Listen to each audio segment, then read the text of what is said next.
नमस्कार, news street के digital platform पर स्वागत है आपका। मैं हूं आपके साथ दीपशिखा सिंह राजपूत और हमारा ये खास कार्यक्रम है सोशल पंचायत। और आज हमारा टॉपिक रहेगा कि जिस तरह से जम्मू कश्मीर में विधानसभा के चुनाव होने हैं और ऐसे में राहुल गांधी ने चुनावी बिगुल फूंक दिया है। यहाँ पर उन्होंने 2 जगह जो है रैली करी है और इसी टॉपिक को हम आगे बढ़ाते हुए चर्चा करेंगे कि इस रैली से कांग्रेस को कितना फायदा होगा, क्या कुछ समीकरण जो है वो यहाँ पर बनते नजर आ रहे हैं, किन किन पार्टीज के साथ वो आगे बढ़ेंगे और क्या कुछ कंक्लूजन निकलेगा, कितना फायदा उनको इन रैलीज का होगा। इस पर हम चर्चा को आगे बढ़ाते हुए अपने सहयोगियों का रुख करेंगे। हमारे साथ हमारे सहयोगी गौरव हैं, साथ ही साथ सैफ हमारे साथ जुड़े हुए हैं, सौरभ जी भी हमारे साथ जुड़े हुए हैं। तो सबसे पहले हम गौरव आपका रुख कर लेते हैं कि क्या कमेंट करेंगे आप इसको लेकर, आज की रैली को लेकर। जिस प्रकार से राहुल गांधी ने आज 2 जगह, या अगर हम बात करें रामबन की या फिर अनंतनाग की, जिस प्रकार से राहुल गांधी ने आज 25-25 मिनट का भाषण दिया है अपनी रैलियों में, एक चीज तो सेट हो गया है कि कांग्रेस पार्टी पूरी तरीके से इलेक्शन मोड में नजर आ रही है। बिल्कुल। जिस प्रकार से राहुल गांधी एक शुरुआत ही करते हैं, मुझे याद है रामबन वाली रैली में, कि वो तोड़ने की बात करते हैं, हम जोड़ने की बात करते हैं। राहुल गांधी कहीं ना कहीं लकीर खींचना चाहते हैं, वो तोड़ने और जोड़ने वाले में। राहुल गांधी उस बात पे जोर डाल रहे हैं कि जब हम भारत जोड़ो यात्रा में कन्याकुमारी से कश्मीर तक आए थे, 4000 किलोमीटर चले थे, हम पैदल चल के आए थे। राहुल गांधी लगातार ये बातें कह रहे हैं, चाहे आप अनंतनाग की बात कर लें, चाहे रामबन में, दोनों जगह का अगर हम जो उनकी स्पीच थी अगर उसको मिलाएं तो लगभग समान ही था। वो वहां भी स्टेटहुड की बातें करते हैं। हालांकि जिस प्रकार से राहुल गांधी जम्मू कश्मीर की रैली में, या यूं कहें कि जो चुनावी आगाज करा है कांग्रेस और एनसी ने एक संयुक्त रैली करके अनंतनाग में, एक प्रकार देखें तो जिस प्रकार से जनसभा को संबोधित कर रहे थे, कहीं ना कहीं कांग्रेस पार्टी कार्यकर्ता, या यूं कहें कि नेशनल कॉन्फ्रेंस कार्यकर्ताओं का जोश हाई हो गया था। ये तो आप मानिए कि जम्मू कश्मीर में जो राहुल गांधी ने पहला कदम बढ़ा दिया, सबसे पहले देखा जाए तो सारी पार्टियों में सबसे पहले राहुल गांधी वहाँ पे आए। अब समस्या ये है कि उन्होंने जो बातें कही हैं कि हम पूर्ण राज्य वापस दिलवाएंगे, इसको दिलवाएंगे। हाँ, हालांकि उन्होंने ये आर्टिकल 370 रिमूव को लेकर कोई बात नहीं कहा है, जो कि एनसी का एक मुख्य एजेंडा है, उसकी बात नहीं कही है। दूसरी बात यह है कि जो कश्मीरी पंडितों का मुद्दा है कि उनकी वापसी को लेकर के बात कही जा रही है, तो वो भी अहम मुद्दा रहेगा, उसमें भी राहुल गांधी। अच्छा, राहुल गांधी जब अनंतनाग में बोल रहे हैं तो उन्होंने कहा कि बीजेपी ने आपका सिर्फ वोट बैंक के लिए आपकी बात करी है, आपका जो असली लगाव है, जो जुड़ाव है, वो हमसे है। वो अपने फिर पुराने, वो अपने पिताजी की, अपने दादा की, अपने दादी की बात करने लगे थे। जो एनसी का मुख्य एजेंडा है उस पर बात नहीं किया उन्होंने कि आर्टिकल 370 हम रिमूव करेंगे, इस पर नहीं बात किया। कश्मीरी पंडितों को लेकर के उन्होंने ऐसा कोई वादा नहीं किया कि हाँ हम उनकी वापसी के लिए क्या कदम उठाने जा रहे हैं। उन्होंने उस इलाके के लिए खूबसूरती की बात की, कहा कितना सुंदर है। तो ये तो देखा जाए तो एक तरीके से कहीं ना कहीं बीजेपी के पक्ष में उन्होंने प्रचार कर दिया कि आज कश्मीर की वादियां बड़ी खूबसूरत हैं, कश्मीर में बड़ी शांति है, बड़ा अच्छा लग रहा है, मेरा मन कर रहा है कि मैं यहीं रुक जाऊं, आगे ही ना जाऊं। तो कहीं ना कहीं ये तो बात ये हो गई कि आर्टिकल 370 रिमूव होने के बाद में जो कश्मीर में शांति लौटी है, खुशहाली लौटी है, तो ये तो राहुल गांधी ने वो बात बोल दिया। तो हो सकता है, मुझे लगता है आने वाले कुछ देर बाद ही आपको बीजेपी की रिएक्शन मिल जाएगा कि आज राहुल गांधी जिस तरीके से कश्मीर की तारीफ कर रहे थे, वो तो आर्टिकल 370 रिमूव के बाद ही आ रही है, उससे पहले तो नहीं आ रही थी। लेकिन देखिए, राहुल गांधी 370 पे बात नहीं कर रहे थे। राहुल गांधी का पूरा फोकस स्टेटहुड पे था। वो बार बार अपनी दोनों रैलियों की बात कर, दोनों रैलियों में कहते कि भारत के इतिहास में पहली बार हुआ है कि कोई किसी स्टेट को यूटी में चेंज किया गया है। हाँ, वो राज्यपाल को लेकर, जम्मू कश्मीर को उसकी पहचान हम वापस ला कर देंगे। हाँ, वो मतलब वो किस पहचान की बात कर रहे थे? वही पत्थरबाज वाली, या फिर वो वाली जहाँ पे आतंकवादी घटनाएं लगातार होती रहती थी, सेना पर अटैक होता था? पहले तो भाई कश्मीर की पहचान इसी से थी। अभी जो कश्मीर पिछले 5 सालों से बदला है, जहाँ से वहाँ से ऐसी खबरें आने लगी कि वहाँ के लोग पढ़ाई लिखाई कर रहे हैं, अच्छे रैंकिंग, अच्छी नौकरियों में उनको अपॉर्चुनिटी मिल रही है, तो पहचान उसकी बदलनी थी, कश्मीर की पहचान बदलनी थी। अब ये कह रहे हैं कि हम कश्मीर की पहचान वापस लेकर आएंगे, तो कौन सी पहचान वापस लाने की बात कर रहे हैं? कि वो फिर से वो पत्थरबाजी होते हुए दिखे, वहाँ पे जगह जगह शहरों शहरों में ब्लास्ट होते नजर आ जाए, वो तस्वीरें नहीं दिखनी चाहिए। लेकिन अगर हम राहुल गांधी की आज की, अगर हम वो जो उनकी रैली थी, अगर हम उसका जो केंद्र बिंदु खोज, अगर केंद्र बिंदु पे थे, जो सेंटर ऑफ बात करने का जो रैली का जो मुख्य था, वो कहीं ना कहीं वो नेशनल जो मुद्दे थे उसी मुद्दे बात कर रहे हैं। वो अटलांटिक पे बात कर रहे हैं, वो जाति जनगणना पे बात कर रहे थे। वो वो जो आरएसएस को ले लिया निशाने पर, बीजेपी को ले लिया, कह रहे हैं कि ये सरकार मोदी नहीं, ये सरकार अपोजिशन चला रही है, हमारे दबाव से उनके सीने झुक गए हैं, उनके कंधे झुके हुए लग रहे हैं। ये सारी चीजें ऐसी ऐसी अच्छा, बातें एक बात और है कि जम्मू कश्मीर इनके जो पंडित थे उनके लिए उन्होंने, कश्मीरी पंडितों के लिए उन्होंने बात तो कही, लेकिन क्या कुछ करेंगे ये सारी चीज समस्या यही है। आने वाले बाइट में यही समस्या होती है, वो समस्या तो गिरा देते हैं, लेकिन उसका समाधान नहीं, हम क्या करने वाले हैं उस पर नहीं करते। कहते हम जब सरकार में आएंगे तो हम इस पर चर्चा करेंगे। आप राजस्थान चुनाव लीजिए, राजस्थान चुनाव में कांग्रेस तरफ से वादा किया गया कि सरकार आते हैं 400 में सिलेंडर देंगे, और जब सरकार उनकी आई तो उन्होंने कहा कि नहीं, अभी हम इस पर रणनीति तैयार करें। सही, और रणनीति तैयार करते करते वो हो भी नहीं पाया। बात के समय में 500 में सिलेंडर दिया गया था राजस्थान में। क्राइटेरिया तय कर दिया गया, तो आप वो चीजें बात नहीं करते। आप आज कह रहे हैं कश्मीरी पंडितों के हम कुछ करेंगे उनके लिए, कैसे वापसी होगी उनके ऊपर, कैसे विश्वास, आप कैसे विश्वास उनके अंदर कायम करेंगे? देखिए सौरभ जी, बात ये है कि कश्मीर बदला हुआ कश्मीर में चुनाव हो रहा है, उस कश्मीर में चुनाव नहीं हो रहा है जिस कश्मीर में राहुल गांधी कभी प्रचार करने जाया करते सही थे। बात, ये बड़ा पॉइंट है। ये बदली हुई कश्मीर है। ये अभी घाटी की फिजाओं में बदलाव आ गया। धीरे धीरे मुझे लगता है एजेंडा राजनीतिक पार्टियां सेट करेंगी। थोड़ा राहुल गांधी जाएंगे, थोड़ा मोदी जी जाएंगे, थोड़ा सा बीजेपी से जाएंगे लोग, और भी कांग्रेस के बड़े लीडरशिप जाएगी। तो उस प्रकार से जब जाएंगे धीरे धीरे, जब स्थानीय मुद्दे सेट होंगे, एजेंडा सेट होंगे, आगे की बात होगी। अभी तो आगाज था, तो धीरे धीरे नेशनल मुद्दे से लेकर अभी स्टेट के मुद्दे पाएंगे। हालांकि स्टेटहुड की बातें कर रहे हैं कि हम प्रतिबद्ध हैं स्टेटहुड को हटाने के लिए, स्टेटहुड लाने के लिए। तो जिस प्रकार से राहुल गांधी अपना एक एजेंडा सेट करना चाहते हैं, एक चीज तो उन्होंने स्पष्ट कर दी है कि हमारा पूरा का पूरा चुनाव होगा वो स्टेटहुड पे ही होगा। स्टेटहुड को लेकर के बीजेपी भी क्लियर है, वो भी यही चाहती है। उन्होंने ये कहा कि हम कब कश्मीर को उस योग्य तक बना देंगे, वहां तक पहुंचा देंगे, तो हम इसको वापस से पूरे राज्य के लिए डिमांड करेंगे, और इसको बनाया भी जाएगा। ये जब उसको यूनियन टेरिटरी घोषित किया जा रहा था तब भी यही बात कही गई थी कि उसके विकास के लिए जरूरी है, अभी कश्मीर को आत्मनिर्भर बनने के लिए सारी चीज़ें जरूरी है। तो ये स्टेटहुड का मुद्दा तो सभी पार्टियों का है। तो ये सारी समस्याएं हैं, लेकिन राहुल गांधी के आज का जो था वो बहुत ही रटा रटाया बयान था, बाइट थी, जो कश्मीर को लगातार जातिगत जनगणना हो गई, अंडारी अंबानी, आरएसएस को लेकर के, ये सारी चीजें वही सारी चीजें बोली।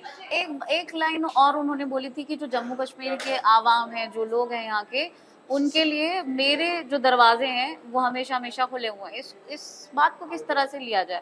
ये वही बात है कि मोहब्बत की दुकान खोलेंगे, नफरत की दुकान बंद करवाएंगे। मैं जब अनंतनाग में उन्होंने बोला कि मेरा लगाव है, चाहे वो मिस्टर राजीव गांधी की दौर रहा हो, चाहे वो मिसेस गांधी का दौर रहा हो, तो उसमें वो कह रहे थे कि मैं पार्लियामेंट में हमेशा कश्मीरियों के लिए मेरा दरवाजा खुला हुआ है, मैं उनके मुद्दों की बात करूंगा। ये हर नेता बोलता है, सभी लोग बोलते हैं, हर जगह जाके। ये जब चुनाव आता है तब ये ऐसे बयानबाजी, ऐसे अटकलबाजी और ऐसे वादा ऐसे किया जाता है। तो ये कोई नई बात नहीं है राहुल गांधी के लिए कि मेरे दरवाजे खुले हुए हैं। आप दरवाजे तो सब खोलना ही चाहिए भाई, आप जनप्रतिनिधि हैं, आपको तो आपकी तो जिम्मेदारी बनती है, जवाबदेही तय करनी है आपको, जनता के द्वारा आप हैं, तो आपको तो दरवाजा खोल के रखना ही है। कि राहुल गांधी और अन्य पार्टी तरफ से वो अटैक नहीं होना चाहिए। आप जो अभी मोदी पर अटैक कर रहे हैं, आरएसएस पर अटैक कर रहे हैं, आप कश्मीरी खुशहाली की बात नहीं कर रहे हैं कि कश्मीर के लिए हम क्या करने वाले हैं। बीजेपी ने अपना एजेंडा तय कर दिया कि हमने आर्टिकल 370 रिमूव किया, आपको यूनियन टेरिटरी इसलिए बनाया कि हम यहाँ पे डेवलपमेंट उस तरीके से चाहते हैं कि केंद्र की नज़र में राज्य रहे, हम इसलिए इसको कर रहे हैं। लेकिन राहुल गांधी क्या चाहते हैं कि कश्मीर में क्या वो बदलना चाहते हैं, कैसे वहाँ पे और खुशहाली आ सकती है, क्या स्टेटहुड फिर से दे दिया जाएगा तो कश्मीर का सूरत बदल जाएगा? ये सारे सवाल का जवाब राहुल गांधी को खुद देना चाहिए। अच्छा सौरभ जी, क्या लगता है कि जिस तरह से भले उन्होंने इतनी सारी बातें कही हैं और घिसे पिटे उनके डायलॉग्स हैं, रटे रटाए बयान हैं, लाइंस हैं, लेकिन जिस तरह से वो रैली कर रहे हैं, क्योंकि लास्ट टाइम हमने देखा था राहुल गांधी की चाहे कुछ भी हो, छवि तो थोड़ी अपग्रेड हुई है, तो इस रैली का फायदा उनको मिल पाएगा? इस रैली का फायदा बिल्कुल मिलेगा। और कहीं ना कहीं आप देखिए, राहुल गांधी इससे पहले भी जब कश्मीर पहुंचे, वहाँ के लोगों से मुलाकात की, स्टूडेंट्स से मिले, तो लोगों से मिल रहे हैं। राहुल गांधी वहाँ लोकल कनेक्ट करना चाहते हैं। आप देखिए, चाहे वो रामबन की बात हो या फिर अनंतनाग, वो कह रहे हैं अपने प्रदेश अध्यक्ष हामिद कररार कि आप मुझे 45 मिनट के लिए लाते हैं, आप मुझे 2 दिन के लाइए, 3 दिन के लाइए।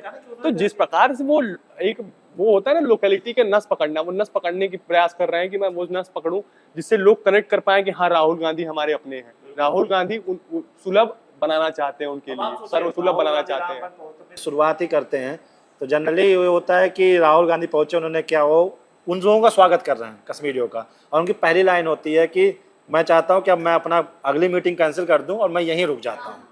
तो ये सब तारीफ इस तरीके से मतलब कनेक्ट होने की जरूरत है। हाँ, वही लोकल कनेक्ट करने का प्रयास कर रहे हैं। मतलब ये पहले कुछ मोर्चे के पास कहीं जाते हैं तो ऐसे लोगों से चुनते हैं, उनसे मिलते हैं जो वहाँ के लोकल हैं।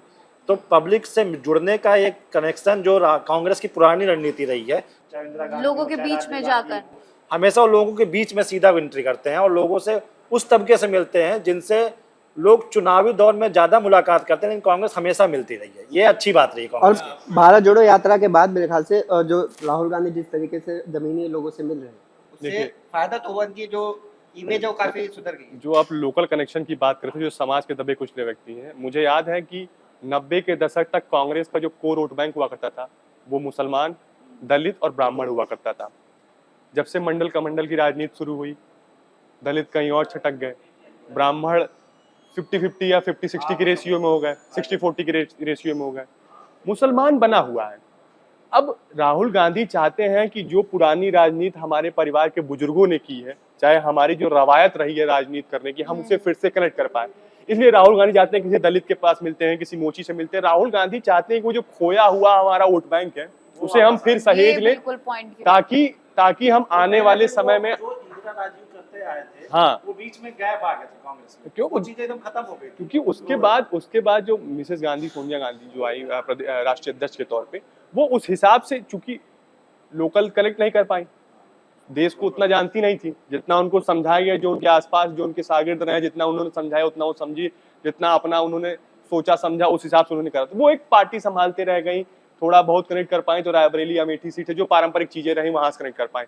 राहुल गांधी इसलिए भारत जोड़ो यात्रा पे थे ताकि देश को कनेक्ट कर पाए, वो एक मैसेज दे पाए कि आपने देखा होगा जब भारत जोड़ो यात्रा चल रही थी, या फिर राहुल गांधी या फिर प्रियंका गांधी, देखिए गाहे बेगाहे इस बात का जिक्र हमेशा करते दिखती हैं प्रियंका गांधी कि हमने अपने पिता को ऐसे खोया है, उनकी लाशों को हमने ऐसे चिथड़ों में देखा है, हमने अपनी दादी को खोया है, हमने दादी की, तो वो इमोशनल वो गिनाना चाहती है कि हमने इस देश के लिए क्या किया है, हमारे परिवार के लोगों ने क्या किया, तो वो उस प्रकार से कनेक्ट करना चाहती है। राहुल गांधी में जो 4000 किलोमीटर की बात करें कि हमने पैदल चला है, वो 4000 किलोमीटर वो बार बार इसलिए बताया जा रहा है ताकि लोग समझे कि हम कनेक्ट हो रहे हैं, हम वही गांधी परिवार है, हम वही इंदिरा गांधी के परिवार थे, हम उसी पंडित नेहरू के परिवार से, कि हमारा हमेशा लोगों से लगाव रहता है। वो इस जुड़ाव की बात कर रहे हैं वो। तो ये चीजें, और उसको आप देखिए भारत जोड़ो यात्रा चूंकि काफी कामयाब रही, क्योंकि नतीजे उस तरीके से आए, अब तीसरे जो उसकी कड़ी है उसको लेकर के लगातार प्रमोशन किया जा रहा है कि हम जल्द ही भारत जोड़ो यात्रा तीसरा भी शुरू करने वाले हैं। तो कहीं ना कहीं मुझे लगता है राहुल गांधी की इमेज जिससे बिल्डअप हुई, लेकिन इसको समझने में उनको काफी देर हो गई, तो इसका धीरे धीरे उनको फायदा मिलेगा। कहीं ना कहीं ये तो वर्क कर रहा है उनका, लोगों से मिल रहे हैं, तो ये वर्क तो कर रहा है, क्योंकि हमने लोकसभा इलेक्शन में देख लिया कि 99 सीटों पर कांग्रेस पहुंची। तो ये उत्साह भी है और एक डर भी है कि जम्मू कश्मीर चुनाव में कहीं ना कहीं, या हरियाणा के चुनाव में ये चाहते हैं कि हम अच्छा प्रदर्शन करें, अगर जीते नहीं तो कम से कम उस तरीके से रहें कि मजबूत विपक्ष बन के सामने आए। ऐसा ना हो कि लोग कहें कि लोकसभा चुनाव में जीत गया 99 सीटें, अत्युत्साहित कांग्रेस धड़ाम हो गई, तो इसीलिए वो गठबंधन की कोशिश कर रहे हैं। अभी देखिए पीडीपी भी चली गई दूसरे साथ गठबंधन करने के लिए, अभी भी राहुल गांधी का उसमें सॉफ्ट कॉर्नर है, अभी भी वो चाहते हैं कि पीडीपी उनके साथ आ जाए। अखिलेश के साथ, अखिलेश को भी वहाँ पे प्रमोट किया जा रहा है कि सपा की कुछ सीटें वहाँ पे दी जाए। बीजेपी के साथ मुश्किलें खड़ी हो रही है कि आरएलडी ने उससे अलग कर लिया, आरएलडी कह रहे हैं कि हम जम्मू कश्मीर में 15 से 20 प्रत्याशी होता है।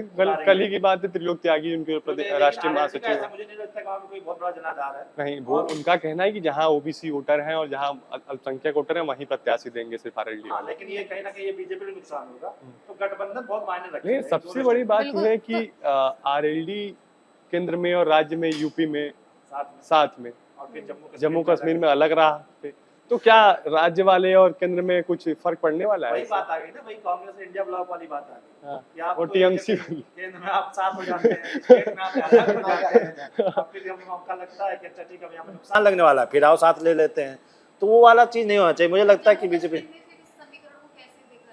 जम्मू कश्मीर अभी कुछ कह नहीं सकते, क्योंकि अभी चुनाव जब 15 दिन की वोटिंग डेट बची हो तो आप कुछ उसमें प्लानिंग बना सकते हैं, लेकिन अभी हमने कई चुनाव में ऐसा देखा है कि एक हफ्ते पहले भी चीजें बदल जाती हैं।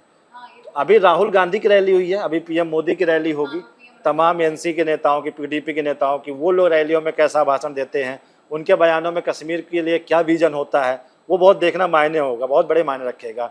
और अभी राहुल गांधी पहुंचे हैं, अभी प्रियंका गांधी भी जाएंगी, तमाम बड़े नेता लोग जाएंगे तो उनका बयान किस तरीके से आता है, क्या केवल इमोशनल फूल ही बनाते रह जाएंगे कश्मीर वालों को, चाहे वो बीजेपी हो चाहे कांग्रेस हो, केवल केवल इमोशनल फूल कि आपके खून बहे, आपका स्टेटहुड का दर्जा छीन लिया गया, तो ये इमोशनल फूल नहीं। कश्मीर के लिए वाकई में क्या आप करना चाहते हैं उस पर कब बात करते हैं, ये देखने वाली बात होगी मुझे लगता है। अभी तक मुझे मुझे मुझे जहाँ तक लगता है कि जब से पीडीपी एनसी माफ कीजिएगा एनसी और कांग्रेस का गठबंधन हुआ तो बीजेपी को एक डर है।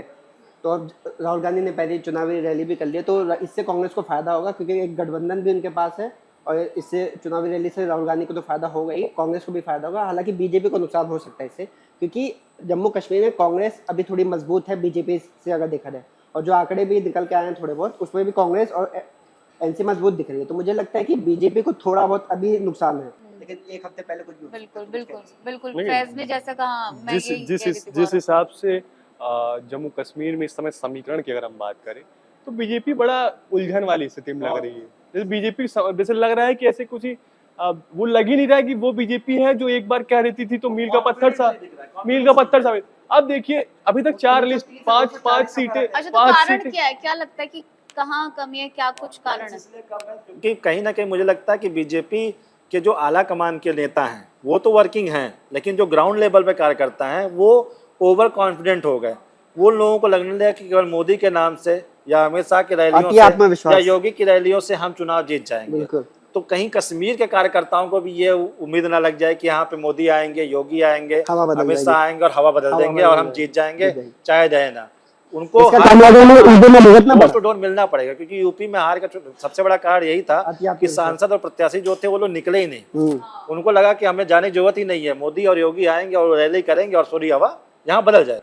बिल्कुल। लेकिन आपने अभी सीएम योगी का जिक्र किया, जिस प्रकार से सीएम योगी का जो हार्डकोर हिंदुत्व वाले छवि में फिर से कमबैक हुआ है, ये कश्मीर इलेक्शन को आप ले सकते हैं इसमें, क्योंकि तो इससे तो बड़ा मुझे लग रहा है कि क्योंकि बीजेपी ने अपने प्रत्याशियों में कम से कम 15 प्रत्याशी मुसलमान उतारे हैं कश्मीर में, कश्मीरी पंडितों को भी दिया है। कश्मीरी पंडितों का। हालांकि अभी जिस प्रकार से कांग्रेस एनसी का उसमें किसी कश्मीरी पंडित को अभी नहीं मिला है, लेकिन जिस प्रकार से सीएम योगी का एक प्रकार से देखा जाए तो जो हार्डकोर हिंदुत्व वाली छवि में फिर से कमबैक हुआ, वो सांसद योगी दिखाई देने लगा है पिछले 5-7 बयानों को हम देखें तो ये भी फैक्टर होगा एक कश्मीर चुनाव में। सीएम योगी का जो कश्मीर में रैलियां होंगी वो सबसे ज़्यादा मायने रखेंगी, क्योंकि अभी सीएम योगी के जो पिछले 5-6-7 बयान ऐसे आए जो कोर हिंदू वोटर्स टाइप के लिए कि हम ऐसा करने वाले हैं। हालांकि वो अब डायरेक्ट नहीं बोलते जैसा उनका 5 साल पहले होता था कि वो डायरेक्ट अटैक करते थे। तो ये कहीं ना कहीं मुझे लगता है कश्मीर के लिए फ़ायदेमंद होगा, क्योंकि कश्मीर में कहीं ना कहीं हिंदू मुसलमान को लेकर के या पाकिस्तान को लेकर के ऐसे बयानबाजी का फ़ायदा मिल सकता है। सीएम योगी जाएंगे इसी के लिए। बिल्कुल, सीएम योगी का रैली इसीलिए होगा, सीएम योगी की डिमांड भी इसीलिए होती है कि और वहाँ पे बहुत बदलाव होगा। इतना शायद मुझे लगता है पीएम मोदी की रैली से वो इम्पैक्ट ना हो, लेकिन सीएम योगी की रैली बहुत ज्यादा अहम होने वाली है। सीएम योगी का अगर हम भाषण देखें जो 5-6, ये मुझे लगता है कि जब लोकसभा चुनाव में जो यूपी में जो बीजेपी की करारी हार हुई है, अब आप इस वजह से भाषण बदला सीएम है। योगी का ही देखिए, बुलडोजर एक्शन पर सुप्रीम कोर्ट में सुनवाई होती, टिप्पणी की जाती है कि और हल्फनामे में और यूपी गवर्नमेंट के जो हल्फनामा दिया जाता है उसके पढ़ के सुप्रीम कोर्ट बड़ा सहज महसूस करती है कि हमने तो खाली कब्जा हटाया है। हाँ, कब्जा हटाया है, हमारे पास पूरा कानूनी प्रक्रिया के तहत। आप ही बता दीजिए कि भाई हमने किस आरोपी को खाली आरोप होते ही हमने हटा दिया। हमने उस आरोपी के जो कब्जे में थी जमीनें, चाहे मानो चाहे जो, उन्हीं को तो हटाया है। आपने ये तो कह नहीं सकते कि उसके बाद आरोप लगा मैंने बिल्डिंग गिरा दी, उसके बाद सारे जो उनके कैबिनेट के मंत्री वो भी लगातार आ गए कि हम तो एक्शन उसी पूरा बुलडोजर एक्शन, और उस टिप्पणी के बाद बुलडोजर एक्शन लगातार और हो रहे हैं, लगातार बुलडोजर एक्शन। तो ये चीज देखना होगा, ये मैसेज ये देना चाहते हैं कि बीजेपी अपने फैसलों को लेकर कायम रहती है। कोर्ट ने टिप्पणी किया, उसको जवाब दिया, अपना जवाब सबमिट किया उसको। तो कहीं ना कहीं कश्मीर चुनाव में योगी फैक्टर बहुत मायने। बिल्कुल, जैसा कि अभी हमने चर्चा करी कि जम्मू कश्मीर में जो चुनाव होने हैं, ऐसे में राहुल गांधी ने अपनी ताकत तो झोंक दी है, उन्होंने बातें तो बड़ी सारी कही हैं, लेकिन जो फैक्ट्स हैं उनको उन्होंने कहीं ना कहीं मिस कर दिया। और इसके साथ साथ बीजेपी थोड़ा सा लो कॉन्फिडेंट है, लेकिन अब ये देखने वाली बात होगी कि किस तरह से जो बाकी की पार्टी, क्योंकि अभी पीएम मोदी भी यहाँ पर पहुंचेंगे, बाकी की पार्टियां भी अपना दम दिखाएंगी, तो ये देखने वाली बात होगी कि किस पार्टी का जो प्रभाव है वो जम्मू कश्मीर पर ज्यादा पड़ता है और चुनाव में उसका क्या नतीजा निकलता है और ये रैलियां क्या कुछ रंग दिखाती हैं, ये तो देखने वाली बात होगी। फिलहाल इस वक्त के लिए हमें दीजिए इजाजत। नमस्कार। न्यूज नेशन अब व्हाट्सएप पर खबरों के ताजा अपडेट के लिए न्यूज नेशन के इस क्यूआर कोड को स्कैन करें।